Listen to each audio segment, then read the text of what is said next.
MLB The Show FranchiseCredit, MLB The Show, Operations Sports. The MLB The Show series has been one of my favorites for more than a decade because of its consistency, and accurate representation of baseball. Admiration aside, the show's good franchise mode can graduate to great with the addition of 2 features.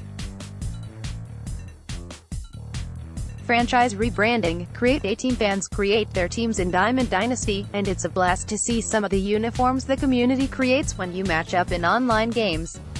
That same freedom should be allowed in franchise mode. If I wanted to rebrand the Chicago Cubs or any other team in the major leagues, I should be able to do that, in the confines of my own home. One of the reasons NBA 2K's My League and MYGM are the cream of the crop when it comes to franchise modes is the level of customization. 2K gives fans a complete sandbox to work with, from the rosters, to uniforms, arenas, and logos. Having that same depth would lead to more firmly invested players. If you spend time creating a team, or certain aspects of it, from scratch, you're probably going to stick to the season a little longer.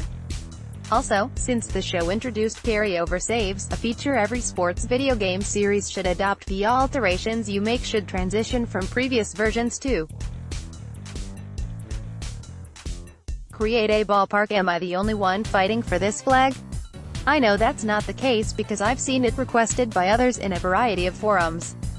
I've been pushing for Sony San Diego Studios to add this feature into the game, but it still hasn't made it in. Many other sports titles allow fans to create stadiums or arenas, and I realize for those games, it's merely a cosmetic feature. For the show or any baseball game, the ballpark dimensions affect gameplay. That's precisely why it needs to be in the game. If you were able to redesign an existing stadium or build one from scratch, similar to what you could do with MVP Baseball 2005, it would add another layer of ownership in franchise mode. Ideally, you could make every team a new ballpark with complete rebranding. This concept might sound excessive to some, but with other sports games offering expansion, rebranding and other customization options in franchise mode, the show seems to have fallen a bit behind. MLB The Show 19 releases exclusively for the PlayStation 4 on March 26. Hopefully, Sony will add one of these features to bring the mode up to genre standards.